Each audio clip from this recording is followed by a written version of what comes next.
Hola de nuevo, la tercera parte de esta clase la estoy grabando en mi oficina en un ratito que me desconté de la hora de almuerzo. Atrás mío tengo un cuadro de un paciente que usa el nombre artístico de Lois, aparece en la firma, por eso que se los digo, no les voy a decir el nombre real. Este señor es un señor que ya tiene sus 60 años, tiene un cuadro psicótico muy grave, un trastorno esquizoafectivo, y que se dedica a la pintura de manera semiprofesional. Y acá les pongo el cuadro con una calidad de imagen que le hace justicia, porque lo que se ve en esta cámara obviamente no es muy adecuado. Este cuadro me lo vendió él a mí y a mí me encanta. Hay algunas personas que dicen que es un jarrón con flores, otros dicen que es un útero. A mí la verdad es que no me interesa mucho eso, sino que la expresión del color me fascina. Obviamente yo no soy experto en arte ni nada por el estilo, pero ahí lo tienen para que lo disfruten si quieren. A lo que vinimos, y vamos a hablar ahora de síndrome psicótico. La definición más gruesa de síndrome psicótico es la pérdida del juicio de realidad. El juicio de realidad es una función global del vivenciar psicológico que está en directa relación con el pensamiento, pero no incluye solamente el pensamiento, y que consiste en la asignación de significado a lo percibido. Antes veíamos que la percepción es la primera y más básica asignación de significado. Entonces, cuando yo miro la pared que está atrás mío y veo, o mis ojos perciben diversas longitudes de onda, mi cerebro arma una imagen y le asigna el significado de cuadro. Ahora, ¿qué significa este cuadro? Empieza lo que llamamos juicio de realidad. Este cuadro está puesto ahí como adorno, este cuadro está puesto ahí como gesto de cariño y aprecio, este cuadro está puesto ahí para que yo me sienta amenazado. Esa atribución de significado, desde lo personal, es a lo que llamamos juicio de realidad. Cuando ocurre juicio de realidad normal, lo primero es que la cosa que estamos observando es un no yo, o sea, es algo distinto de mi persona. Además, que es algo en particular, no es un todo amorfo, sino que en este todo amorfo hay lentes, hay cuadro, acá hay una impresora, en fin. Además, tiene siempre una relación o tiene un aspecto de utilidad y un aspecto de relación conmigo, de utilidad y de relación, tanto las cosas como las personas, pero las cosas más de utilidad y las relaciones más para las personas. ¿De acuerdo? Cuando se altera el juicio de realidad, aparece el delirio. El delirio, por lo tanto, es la expresión del error o pérdida de juicio de realidad, y no voy a abundar mucho en lo que significa un delirio, porque eso ya lo vimos cuando vimos los trastornos del contenido del pensamiento. Aquí tengo que hacerle una observación. Los trastornos del contenido del pensamiento incluyen tanto delirios como ideas sobrevaloradas. Un cuadro psicótico puede ser considerado reactivo, endógeno o exógeno. Esta es una clasificación que es bastante antigua y sin embargo tiene una cierta utilidad. Hablamos de psicosis reactiva cuando se trata de una psicosis comprensible, o sea, es una reacción a un desencadenante psicosocial que incluye un estrés intenso, grave, más o menos terrible, y ocurre en especial en sujetos que tienen una estructura de personalidad más o menos frágil. Se requiere mucho para que alguien haga una reacción psicótica y generalmente se requiere tanto que las personalidades normales no hacen reacciones psicóticas aún con estresantes bastante horrorosos. Esto solamente ocurre en personas que tienen estructuras más bien frágiles y que son en general estructuras de tipo limítrofe. Eso lo vamos a ver un poco más cuando veamos psicopatología de la personalidad. En cambio, un cuadro psicótico exógeno significa que la pérdida del juicio de realidad es explicable por algún externo elemento a lo que llamaríamos mente. Entonces, los síntomas psicóticos aparecen solo cuando consumo cocaína, solo cuando se me descompensa mi insuficiencia hepática y la presencia de amonio en sangre hace aparecer una encefalopatía hepática, cuando el cerebro está inflamado por el virus herpes y entonces el edema cerebral impide un adecuado funcionamiento cerebral y aparece la pérdida del juicio de realidad. ¿De acuerdo? Entonces, la psicosis reactiva es comprensible, la psicosis exógena es explicable. Y en medio tenemos la psicosis endógena. Recuerden que esta es una clasificación antigua cuando se sabía muy poco acerca del funcionamiento cerebral en psicosis. La psicosis endógena irrumpe en la historia del individuo sin que uno pueda comprenderla a propósito de su estructura de personalidad y de los factores de estrés que la persona ha estado pasando. Puede haber un factor de estrés inmediatamente antes del primer episodio psicótico, pero un factor de estrés que es menor para la devastadora consecuencia cognitiva, emocional y comportamental. Por lo tanto, no es comprensible. Y si no es comprensible, debería ser explicable. Sin embargo, yo hago todo el estudio médico que puedo hacer de acuerdo a los recursos tecnológicos que existen y no encuentro una razón. No hay ingesta de un tóxico, no hay una enfermedad general que esté provocando el problema, no hay una enfermedad neurológica, no hay un tumor, no hay ninguna cosa que me permita a mí decir, lo que pasa es que voy a explicar estos síntomas porque existe esta enfermedad en particular.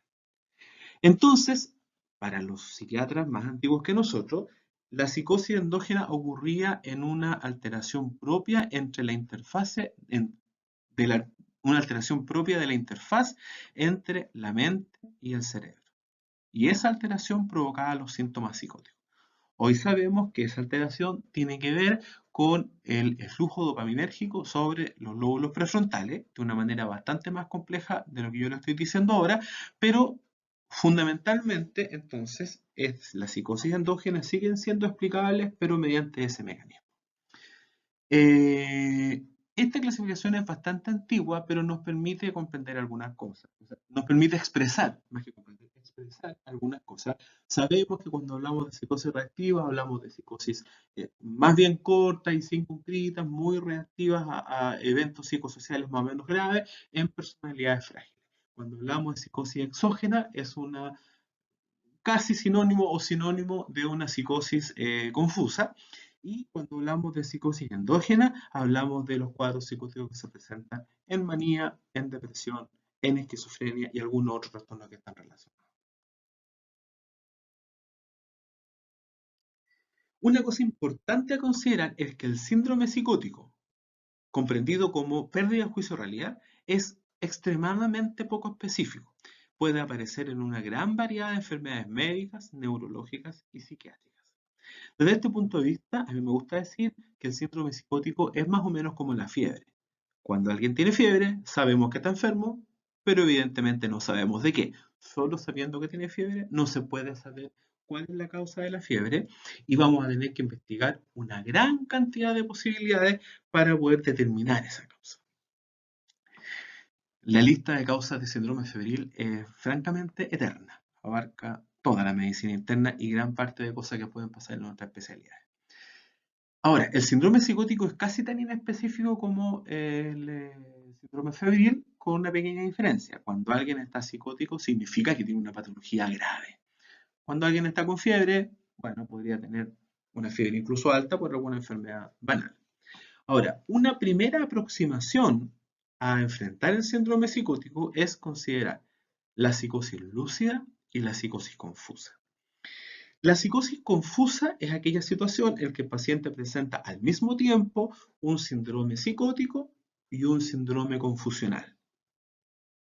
Rápidamente, cuando tenemos una psicosis confusa, nosotros dejamos de pensar en psiquiatría y tenemos que pensar en enfermedades médicas, neurológicas, quirúrgicas. O sea, ahí, si tenemos un cuadro psicótico con alteración de conciencia, con obnubilación, no llamamos al psiquiatra, sino que llamamos al médico internista, al neurólogo, al neurocirujano, y ahí van a tener que hacer una gran cantidad de exámenes para encontrar una enfermedad médica que explique el cuadro. Y si no la encuentran, tienen que seguir buscando, hasta que la encuentren. En el caso de que el síndrome psicótico se presente sin alteración de conciencia, vamos a decir que se trata de una psicosis lúcida, acá es altamente probable que el cuadro esté provocado por una enfermedad psiquiátrica, por lo tanto, efectivamente, sí tenemos que llamar al psiquiatra. En toda psicosis lúcida, el médico y el psiquiatra van a hacer un examen físico y van a pedir algunos exámenes de laboratorio básicos para estar 100% seguro que el paciente no tiene alguna otra enfermedad que pudiera explicar los síntomas y no tiene alguna comorbilidad médica. Si es que ese estudio inicial es normal, no vamos a seguir buscando porque en realidad lo más probable, es altamente probable que esto se trate o de una manía psicótica o de una depresión psicótica o de algún trastorno relacionado con la esquizofrenia. Por lo tanto, acá el internista, el neurólogo y el neurocirujano pueden descansar tranquilamente mientras nosotros nos hacemos cargo. Voy a describir ahora el examen general del paciente psicótico. En cuanto al setting, hay que considerar que la consulta suele ser voluntaria. Estos pacientes tienen muy pobre conciencia de enfermedad y por lo tanto suelen no saber a qué vienen, rechazan estar enfermos, muchas veces los han traído engañados o derechamente a la fuerza. Un paciente psicótico más o menos descompensado puede exhibir desgarbo en el vestir y en el peinado, estar un poco desordenado o como decía un paciente mío, cuando me descompenso siempre ando todo desguayangado. ¿Ya?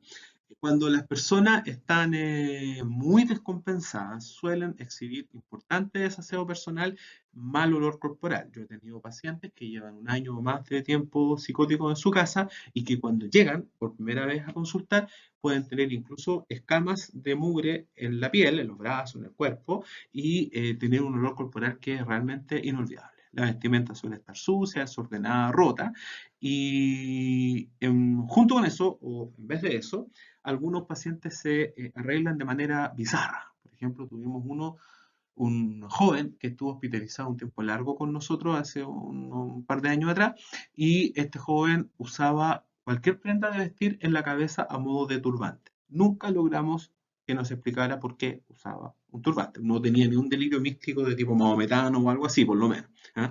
Otro paciente que estuvo hace menos tiempo hospitalizado y que ahora está muy bien, afortunadamente, con un tratamiento farmacológico muy enérgico, tenía una necesidad de recibir y enviar ciertos mensajes mentalmente y para ello hacía unas antenitas con papel, con un trocito de papel confort, hacía unas antenitas así, hacía unas cositas como de este porte y se las ponía en la boca, en el oído y andaba acá entre medio del pelo, en fin, y cuando estaba más descompensada andaba con un montón de antenitas por todas partes y ya después a medida que fue estando mejor tenía cada vez menos antenitas hasta que finalmente dejó de usarlas. Entonces, eso sería un aspecto bizarro, algo que en realidad en el segundo caso logramos entender solo conociendo el delirio y en el primer caso nunca supimos por qué ocurría, pero cuando el paciente deja de estar compensado, o cuando el paciente deja de estar descompensado, o sea, se compensa, ya en las conductas desaparecen. Hay que tener cuidado porque otro paciente que tengo yo suele acudir al hospital a sus controles normales, él está en tratamiento con medicamentos hace mucho tiempo, es un hombre joven, debe tener sus 21, 22 años, y anda vestido de negro siempre, con unos pañuelos atados en los codos y las rodillas, las uñas pintadas de negro, el cabello teñido rubio, se afeita las cejas y usa lentes de contacto blancos. En ocasiones tiene los ojos y los labios pintados. A mí, como hombre más viejo, me parece que es un aspecto bastante bizarro, sin embargo, él pertenece a no sé qué tribu, que algo tiene que ver con anime oriental, y entonces justamente cuando lo hemos tenido descompensado, cuando llega desde fuera descompensado, no anda con ese atuendo, sino que anda bastante desordenado y sucio. O sea, lo que a mí, si no comprendo la cultura de él, me parece signo de descompensación, en realidad es un signo de estar compensado. Y cuando se descompensa, todo este arreglo personal que para él es lo normal, desaparece.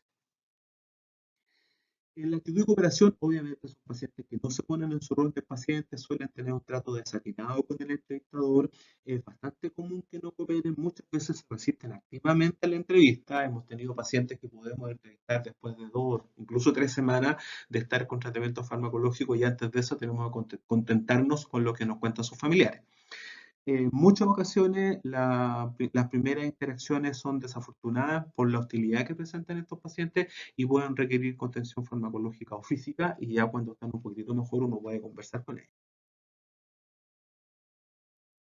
El aspecto de salud general no aparecen físicamente enfermos, aunque en algunas ocasiones se muestran enflaquecidos. En general tienden a representar su edad, sobre todo antes de los 30 años, digamos, pero ya después de los 45 o 50 aparecen síntomas de deterioro físico relacionados con lo que podríamos llamar mala vida, la exposición al sol, la vida de calle, eh, los periodos de bajo cuidado personal, y entonces tienden a representar más edad de la que tienen. No deberían tener ningún déficit neurológico o sensorial y si existiera uno debiera sospechar que hay otro. En el pensamiento la velocidad va a ser normal, aunque en ocasiones el paciente muy interferido por la psicosis puede estar débil psíquico. En la forma va a haber una amplia colección de alteraciones de la estructura del pensamiento. Recuerden que forma y estructura de pensamiento son sinónimos, que ustedes pueden ver ahí en esa lista que yo les puse, pero ya saben las definiciones ustedes de todos esos términos. En cuanto al contenido, van a haber percepciones y ocurrencias delirantes, también ustedes saben qué es eso. Hay algunos pacientes a los que les aparecen síntomas pseudo-obsesivos. Eh, Obsesivos porque son cogniciones angustiosas que el paciente tiende a resistir y que le producen y que aparecen una y otra vez en la corriente del pensamiento, pero son pseudo, o sea, parecidas a las obsesiones porque no corresponden fundamentalmente porque no hay un enjuiciamiento real. Por ejemplo, teníamos un paciente con una esquizofrenia bastante grave que estaba convencido de que en una comida en su casa se había tragado el tenedor, pero en realidad no era que se hubiera tragado el tenedor, sino que él parece que se había tragado el tenedor, no estaba seguro. Entonces, ¿me tragué el tenedor o no me lo tragué? Si parece que lo siento, si yo me toco acá, parece que lo puedo palpar. Él no es que hablara mucho, pero eso es lo que daba a entender lo poco que conversaba. Y estaba muy angustiado porque el tenedor, entonces, un colega, en una ocasión, le dijo, te voy a examinar la garganta para ver si efectivamente tienes algo ahí o no. O sea, intentó dialogar con el delirio. Así que el colega tomó su teléfono celular, así como yo estoy tomando el mío ahora, encendió la lucecita y se acercó a revisarle la boca al paciente. Le vio la boca, no tenía nada, por supuesto, ¿no? Apagó la linterna, guardó su celular y le dijo, mira, no tienes nada, no te logro observar nada y yo creo que no hay nada en tu garganta. Y el paciente le dijo, ah, qué bueno, pero ¿no se me habrá quedado el celular adentro? Y desde entonces, todos los días estaba súper angustiado porque parece que el doctor había dejado el celular adentro. Evidentemente el doctor le mostró el teléfono que lo tenía acá, qué sé yo, pero era absolutamente irredarguible. Entonces este tipo de pensamientos son ideas delirantes en realidad, pero toman la forma de algo parecido a la obsesión y se llaman pseudo-obsesiones. El lenguaje en los pacientes con trastorno psicótico es comunicativo o indicativo. En cuanto a la afectividad, el paciente está autímico y puede presentar todas las alteraciones afectivas que hemos estudiado ya y que son propias del síndrome psicótico. Ustedes tienen ahí la lista, que yo supongo que las puse todas, no estoy muy seguro, y tienen las descripciones de cada uno de ellos que ya vimos anteriormente. En cuanto a la psicomotilidad, en las actitudes básicas, el paciente puede mostrar inhibición psicomotora, puede mostrar abulia, por otro lado puede mostrar también inquietud psicomotora, agitación psicomotora, incluso un raptus, con agitación psicomotora con o sin hostilidad y agresividad, y también pueden haber conductas bizarras. En la relación con otro, lo usual es el contacto distante. En ocasiones también hay un pseudo contacto, o sea, un contacto que parece normal sin serlo. Eh, los pacientes pueden mostrarse mutistas, verborraicos y pueden ser agresivos. Respecto del mutismo, el mutismo en la población adulta el mutismo completo o el mutismo selectivo es altamente sugerente de psicosis. No así en el niño, por supuesto. Serie específica, la impulsividad puede estar marcadamente alterada en los pacientes psicóticos y puede haber catatonía. El síndrome catatónico suele describirse aparte por la característica inusual que tiene. Sin embargo, cuando una persona está catatónica, se asume, por definición, que también está psicótica.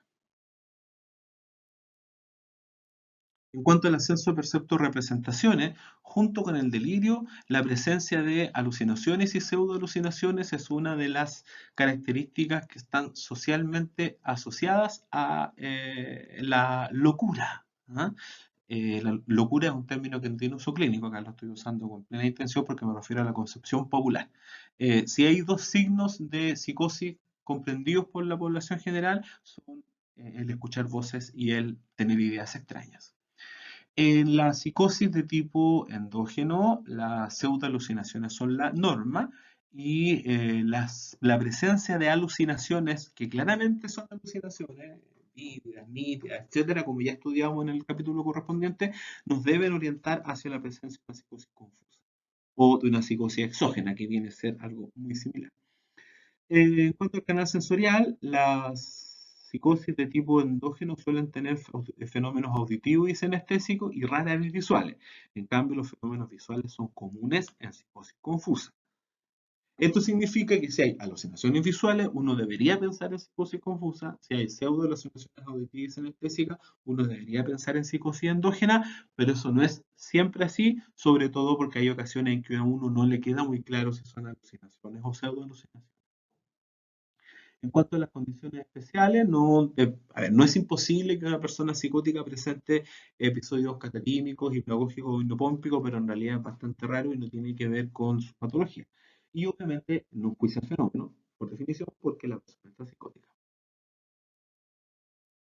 En cuanto a los instrumentos de evidenciar, el paciente con un cuadro psicótico está orientado, sin embargo, algunas veces entregan respuestas bizarras. O sea, si yo le pregunto al paciente qué día es hoy y me dice hoy es el año 30, hoy es 10 de abril del año 33 y hoy día me crucifican, obviamente no pensamos que esta persona está desorientada, sino que está psicótica. ¿Ok? En cuanto a la atención al examen clínico suele ser normal cuando yo estoy conversando con la persona. Sin embargo, no es raro, sobre todo en el paciente que aún está descompensado y sin tratamiento, que se vea interferido. Interferido significa que hay pensamientos delirantes muy abundantes que le impiden concentrarse en nuestra conversación o, más comúnmente, hay fenómenos pseudoalucinatorios que lo distraen. ¿Ah? Entonces, la persona puede estar conversando conmigo y de pronto mira para el lado, o yo me doy cuenta que está abstraído y que no me está escuchando, o me dice algo que me da la impresión de que no es para mí. Frente a esas situaciones, uno tiene que sospechar que hay un fenómeno pseudoalucinatorio y debe indagarlo. Si el paciente niega el fenómeno, hablamos de algo que se llama protofenómeno. Un protofenómeno es una alteración que aparece durante el examen mental, durante la entrevista, y que nos hace sospechar fuertemente que hay productividad alucinatoria o pseudoalucinatoria, pero que obviamente no podemos confirmarlo porque el paciente lo niega. ¿Okay? El otro día estábamos entrevistando a un paciente en mi oficina y el paciente estaba conversando, contestándome preguntas más o menos, laxo, qué sé yo, con varias cosas, pero contestando más o menos, y de repente se pone a reír y me dice algo que no tenía nada que ver. Entonces yo le pregunté si tenía algún, y me dijo que no había sido nada, que se había equivocado o algo por el estilo. Entonces yo lo catalogué en mi mente como protofenómeno. Más tarde en la entrevista aparece que él era capaz de percibir vibraciones y pensamientos de las demás personas de una manera parecida a la telepatía, pero que no era igual a la telepatía. No sé por qué no era igual a la telepatía, eso no lo comprendí. Y entonces cuando él se había reído, porque le pasó otra vez más, y me había contestado algo nada que ver, me estaba contestando a mí, pero a mis pensamientos y vibraciones que yo le estaba transmitiendo, no a lo que yo le estaba diciendo verbalmente. ¿Ya? Ahora, en la atención, la concentración, la memoria de trabajo y otras funciones de tipo frontal, hay alteraciones subsindromáticas que son que no responden a tratamiento farmacológico y que son muy, muy, muy discapacitantes. Cuando el paciente ya está compensado y quiere reincorporarse al trabajo o a estudiar, por ejemplo, estas alteraciones son una de las causas de que las personas fracasen en el cumplimiento de los roles académicos y laborales. En la memoria también el examen clínico puede estar interferido, perdón, el examen clínico suele ser normal, pero pudiera haber una interferencia y por la sintomatología delirante o por las pseudoalucinaciones. Hay que considerar que a veces el recuerdo está falseado por las pseudoalucinaciones del recuerdo, que ya explicamos en otro lugar qué era eso, y un fenómeno que se llama atemporalidad. Cuando hay atemporalidad, el paciente esquizo que tiene un pensamiento extremadamente caótico, de manera tal que uno nunca puede saber qué fue primero y qué fue después. El paciente no es capaz de ordenar los, eh, los eventos que le han ocurrido en una secuencia. ¿De acuerdo?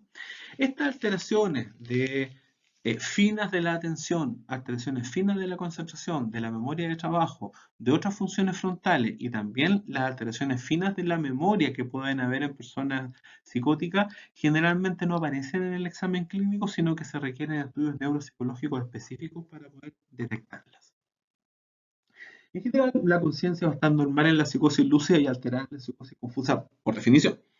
Y la inteligencia suele ser normal al examen clínico. Si hay un deterioro de la inteligencia, uno tiene que sospechar otra cosa. ¿Ah? Eh, Salvo que se trate de un paciente que tiene un cuadro esquizofrénico de muchos años y que ha tenido periodos largos sin tratamiento, porque en ese caso puede aparecer lo que se llama un síndrome defectual, o sea, un deterioro cognitivo estable y progresivo, que se manifiesta al parecer a propósito de la misma mala evolución del cuadro de base. Ahora, la inteligencia se nota mucho en la capacidad para relacionarse y en la capacidad para resolver problemas. Y esa capacidad para relacionarse y resolver problemas pueden estar muy interferidas por el cuadro psicótico. Acá les quiero contar un caso de un chiquillo que tuvimos hospitalizado. Este chiquillo tiene que tener ya sus 18 o 19 años. Él tuvo su primer episodio psicótico siendo muy lolito, como a los 11, y antes de eso, él tenía amigos, se juntaba en la casa a jugar PlayStation, jugaba a la pelota, iba al colegio normalmente, salía de la casa, entraba de la casa, tenía promedio 6 y tanto en el colegio, tenía conducta razonablemente buena, como la mayor parte de los cabros chicos, era un poquito más callado del usual, como quitadito de bulla, pero es un chico bastante normal. Comienza con el primer episodio psicótico que fue devastador y en algún momento se le hace el diagnóstico bueno, él hizo una psicosis catatónica, una esquizofrenia de tipo catatónico y quedó con mucho, mucho, mucho defecto, el funcionamiento era malísimo, entonces él empezó a ir a una escuela especial porque ya no fue capaz de adaptarse al colegio que normalmente iba. Fue tan intenso el deterioro que se le hizo evaluación neurológica, escáner, resonancia, toda clase de estudios y nunca se encontró algún hallazgo que permitiera sospechar que hubiera otra patología. Los fueron los neurólogos infantiles, lo taparon con marcadores de enfermedad metabólica, todo eso estaba listo y no había nada, no había ningún hallazgo. Eh, Cuando yo lo conocí hospitalizado, descompensado, él estaba sentado en la cama, o sentado en una silla, o sentado en la oficina, casi mutista, no 100%, tenía muy poco lenguaje, muy distraído, con una expresión boba en el rostro y generaba la impresión de una discapacidad intelectual y de hecho venía con diagnóstico de discapacidad intelectual moderada, o sea, algo bastante intenso. Por lo tanto, nosotros también hicimos el mismo diagnóstico, sin embargo, después conversé en esos días con la mamá que me contó toda esta historia del buen funcionamiento previo, que era absolutamente incompatible con una discapacidad intelectual. y no había una enfermedad neurológica aguda o crónica que estuviera explicando que hubiera también en funcionamiento. Resulta que le dimos un antipsicótico de tercera línea que se llama clozapina, con el cual anduvo bastante mejor, y este chiquillo evidentemente no ha recuperado ni de cerca el funcionamiento que tenía previamente, pero ahora puede estar en su casa, no ha tenido nuevos episodios de agresión, se puede conversar con él bastante más, él es capaz de quejarse por algunas cosas, de hacer alguna exigencia, e incluso ha salido de la casa solo a darse vueltas por ahí, puede tomar micro, puede hacer algunas compras menores, no le dan mucha plata porque tiende a gastársela en golosinas, pero entonces conoce el valor del dinero y sabe cómo comprar cosas, ha mejorado de una manera que uno no podría imaginarse si es que se queda solo con esa primera impresión. Entonces, ojo, puede ser que un cuadro psicótico haga parecer como que la inteligencia está deteriorada sin que eso sea real. Eso cuando en el concepto cultural de locura, eh, las personas suelen asociar la psicosis con el deterioro cognitivo. Entonces nos pasa mucho en peritaje, cuando uno tiene que evaluar a una persona que ha cometido algún delito y que quiere sacarse la condena haciéndose pasar por enfermo mental, muchas veces simulan ideas delirantes y alucinaciones, y junto con ello muchas veces simulan también alteraciones cognitivas. Entonces tienden a mostrar rendimientos cognitivos que son muy malos, siendo que en general los rendimientos cognitivos son bastante mejores en los pacientes esquizos. En cuanto al control de los impulsos, cuando la psicosis comanda la conducta no hay ningún control impulsivo y las personas pueden cometer cosas más o menos atroces. El juicio de realidad obviamente está perdido. Cuando el paciente está compensado puede llegar a tener alguna duda sobre el contenido psicótico, incluso podría dejar de preocuparse por él, pero en un paciente esquizofrénico al menos una recuperación completa del juicio de realidad es muy, muy, muy, muy inusual. En cambio, en los pacientes que tienen depresión psicótica o manía psicótica, la recuperación del juicio se espera que sea completa. No siempre lo es, pero se espera que lo sea. La conciencia enfermera está perdida y, como les explicaba yo en el apunte corregido que les mandé la última vez, estos pacientes cuando están compensados pueden llegar a tener conciencia de enfermedad, pero no noción de enfermedad. Me refiero específicamente a los pacientes con esquizofrenia. Las personas, si un paciente con esquizofrenia tiene noción de enfermedad, yo dudaría del diagnóstico. O sea, o esto no es noción de enfermedad o esto no es esquizofrenia. Las personas, en cambio, que hacen manía o depresión psicótica pueden recuperar conciencia de enfermedad y noción de enfermedad. Los pacientes que tienen síntomas psicóticos no son confiables en su relato, en especial en los aspectos relacionados con el contenido delirante. ¿Cuándo uno tiene que sospechar una psicosis confusa? Cuando en el contexto de un cuadro psicótico aparece un síndrome, comillas, orgánico, como veíamos anteriormente, o un síndrome obligatorio también. Entonces, va a tener pensamiento, junto con el síndrome psicótico, lo central acá es que exista pérdida de juicio de realidad con delirios y o alucinaciones, vamos a tener pensamiento incoherente, circunstancial, concreto, perseveraciones, eventualmente la psiquia, las ideas van a ser deliriosas. Característicamente, las ideas deliriosas y el cuadro clínico en general son fluctuantes. Hay momentos en que son más intensos y momentos en que son más suaves. El paciente puede estar, especialmente en la noche, tienden a estar peor que en el día. Van a estar eutímicos, pero van a ser muy reactivos frente a las alucinaciones y a los delirios, y suele haber incontinencia emocional. La psicomotilidad oscila entre la inhibición y la agitación, como les decía antes, empeoran por las noches y la conducta tiende a ser concordante con las ideas deliriosas y con las alucinaciones.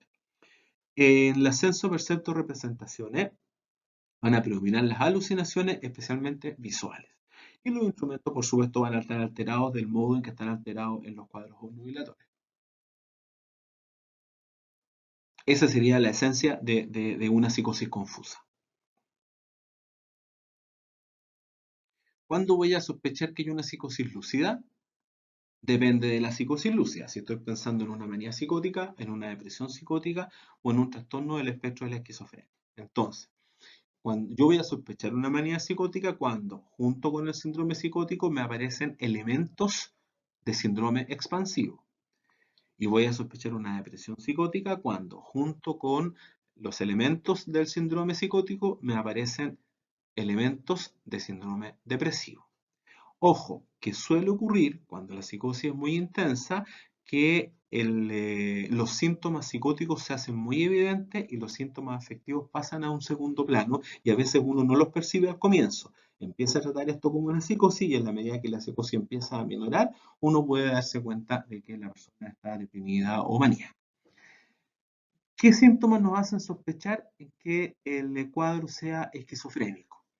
Que predomine el pensamiento laxo disgregado, el tangencial, la ambivalencia del pensamiento, las pararespuestas, los neologismos, que las ideas delirantes sean primarias y que sean más bizarras y sistematizadas, que el paciente esté eutímico y que predomine la paratimia, que exista inhibición o agitación, yo lo puse ahí, pero eso no es tan importante en realidad, que el contacto sea distante, a diferencia del contacto facilitado en la manía y del contacto normal de la depresión, eh, que aparezcan fenómenos senestésicos, a diferencia de los fenómenos solo auditivos que son más comunes en depresión y manía, pero eso no es patognomónico, o sea, también pudieran haber características compartidas.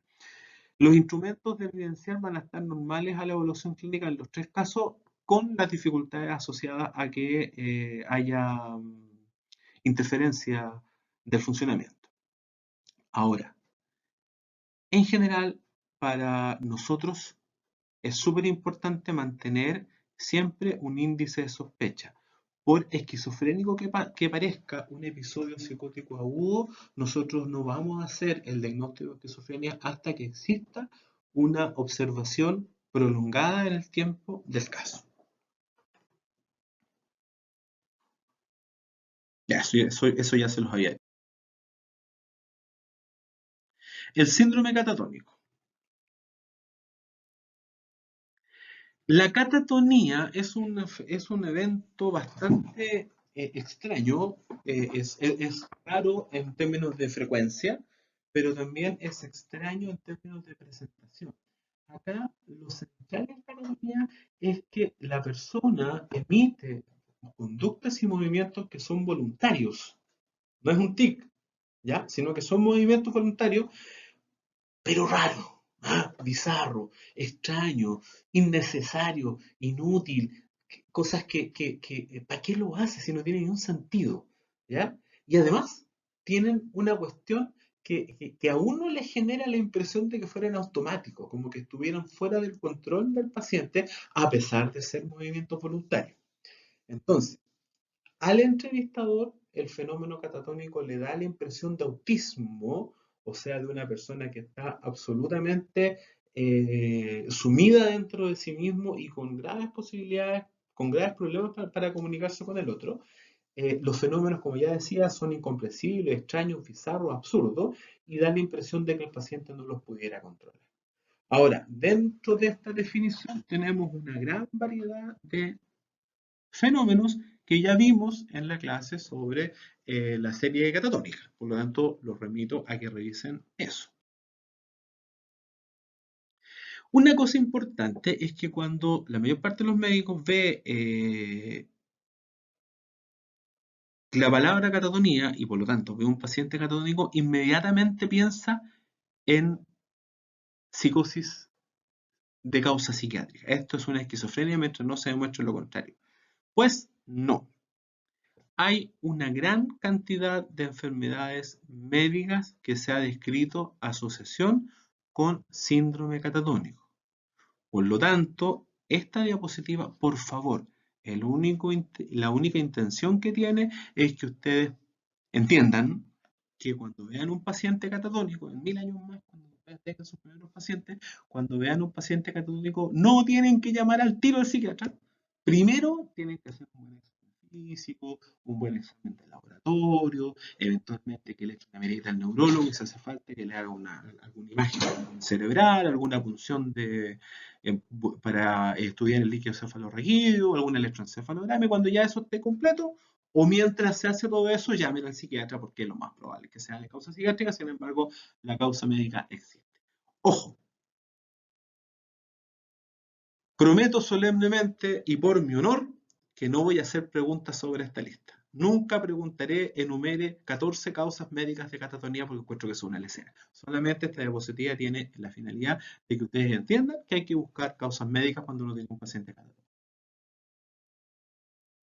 Bueno, como ya les dije, ya revisamos los síntomas catatónicos, así que no los voy a poner otra vez. Sin embargo, hay que destacar que este es un paciente que evidentemente consulta de manera involuntaria, que tiene un deterioro severo de la higiene y del atuendo, que va a tener un aspecto enfermizo, muchas veces va a estar enflaquecido y deshidratado, no va a cooperar en absoluto, de hecho va a estar negativista y es posible que resista activamente cualquier intento, es posible que esté putista también. El relato va a ser pobre o inexistente. Y todo el examen mental va a tener que ser inferido desde la consulta, desde la conducta. Nosotros no sabemos lo que siente, lo que experimenta, lo que piensa y las eventuales alucinaciones que puede tener una persona catatónica porque no habla, simplemente. Todo tenemos que inferirlo. Hay que tomar en cuenta que el paciente puede estar estuporoso y pasar a la agitación psicomotora y al raptus de manera absolutamente impredecible, por lo tanto son pacientes que tienen un grado de peligrosidad. Y obviamente no van a tener control de impulso, no van a tener juicio de realidad, ni van a tener conciencia de enfermedad. Vamos ahora al síndrome negativo. El síndrome negativo es una característica de la esquizofrenia específicamente.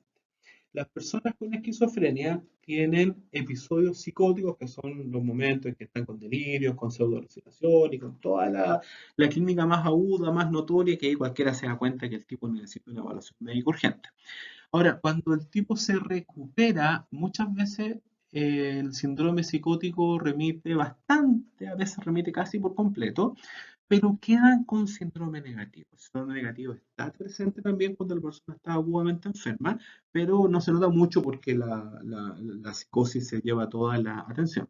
Pero el síndrome negativo está muy relacionado con la discapacidad y con el mal pronóstico de la enfermedad en el largo plazo. La enfermedad devastadora, no porque una vez cada 5 años el paciente tenga 2 o 3 meses con síntomas psicóticos muy agudos, la enfermedad es devastadora porque entre medio de esos episodios la persona no puede llevar una vida normal. En el año 80, Crowe describe por primera vez los síntomas negativos y describe, a ver, una observación. Hablamos de síntomas negativos y positivos. Los síntomas positivos, como los delirios y las pseudoalucinaciones, se llaman positivos porque son cosas que positivamente están y que no deberían estar ahí. La persona no debería tener delirios y no debería tener pseudoalucinaciones. El síndrome negativo se refiere a cosas que al paciente le faltan, cosas que el paciente debería tener y que no tiene. Escribió el aplanamiento o embotamiento afectivo, la pobreza del lenguaje o la pobreza del contenido del discurso, los bloqueos del pensamiento, el escaso autocuidado, la pérdida de motivación y la anedonia. ¿Se fija? Cosas que el paciente debería tener y que no tiene. Y el retraimiento social también. Y si ustedes se fijan, cosas que son bastante discapacitantes.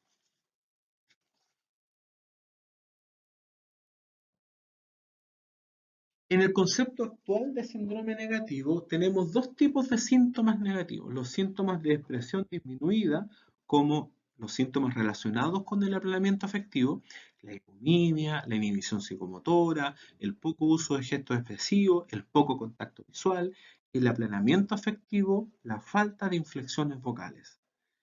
Y los síntomas de expresión disminuida relacionados con la alogia, como son el pensamiento pobre, los bloqueos del pensamiento y la latencia de respuesta aumentada. Hay otros síntomas negativos que están relacionados con la abolición y la apatía, la falta de voluntad y la apatía. Relacionados con la apatía tenemos el déficit de higiene y apariencia personal, las dificultades para cumplir responsabilidades asociadas a roles, me refiero al rol de padre, al rol de madre, al rol laboral, en fin, y la falta de energía o energía. Los síntomas de la esfera abolición-apatía relacionados con la asocialidad y la anedonia, escasa interacción social con los pares, sin interés en actividades estimulantes, poco interés en el sexo, poca o ninguna intimidad con los demás. Obviamente, no todos los pacientes esquizofrénicos tienen el mismo grado de síntomas negativos, ni tienen, perdón, el mismo grado, la misma gravedad de síndrome negativo, y no todos los pacientes esquizofrénicos tienen los mismos síntomas negativos. Algunos podrán tener unos, otros pueden tener otros. Esta descripción que le he puesto en esta lámina sirve fundamentalmente para que uno no se le olvide cuáles son. No tiene mucha importancia clínica hasta ahora. Tiene que considerar que hay un síndrome negativo que llamamos primario y que es el que está relacionado propiamente con la enfermedad. Y hay otro síndrome negativo que es el que llamamos secundario. ¿Secundario a qué? Secundario, por ejemplo, a un síntoma de la enfermedad. Esta persona está muy paranoica, y la paranoia es un síntoma de la esquizofrenia, no es una enfermedad en sí. Pero el estar muy paranoico, eso puede provocar que se encierre en su pieza y no quiera ver a nadie para que no lo envenene. Y también calificaría como síndrome negativo. Ahora, la persona podría tener un síndrome negativo secundario al tratamiento de la enfermedad, dado que los antipsicóticos pueden producir inhibición motora, por la rigidez parkinsoniana, ¿no? Pueden producir somnolencia, pueden producir hipomimia, que también está relacionada con el parkinsonismo, pueden producir interferencia cognitiva. Por lo tanto, cuando yo tengo una persona esquizofrénica con síndrome negativo, tengo que preguntarme, ¿será que este síndrome negativo se debe a que está, por ejemplo, muy paranoico? O quizás dentro de su esquizofrenia tal vez el tipo se deprimió y en realidad no es aplanamiento afectivo, sino que es ánimo depresivo. O suele ocurrir en pacientes con su primer, segundo episodio, que después que se recuperan y son personas que han tenido un muy buen nivel funcional previo, se dan cuenta de lo que les está pasando y eso es terrible. Entonces, si lo que está pasando es que el paciente tiene un síndrome negativo secundario que se deprimió, obviamente hay que tratar la depresión. Si el aislamiento social y otras conductas relacionadas con síntomas negativos tienen que ver con que está muy paranoico, bueno, hay que tratar la paranoia aumentando los antipsicóticos. Ahora, si lo que pasa es que en realidad estos síntomas negativos parece que aparecieron o que aumentaron cuando yo implementé el tratamiento con antipsicóticos, ponte tú le estoy dando aloperidol al paciente, entonces yo voy a tener que reflexionar si no están haciendo peor el remedio que la enfermedad y tal vez debería cambiar ese medicamento por otro que provoque el mismo efecto clínico positivo y que no provoque estos que en realidad son efectos adversos. O sea, de nada me sirve tener un paciente que no está escuchando voces y duerme 10 horas por la noche y 6 horas durante el día. Eso no es vida, ¿ya? Ahora, si me doy cuenta de que los síntomas negativos no se deben a un síntoma a otro síntoma de la enfermedad, ni se deben a un cuadro relacionado con efectos secundarios de los fármacos, entonces lo que hay que hacer es considerar que son propios de la enfermedad y hay que aplicar tratamientos de rehabilitación y de motivación. Bien.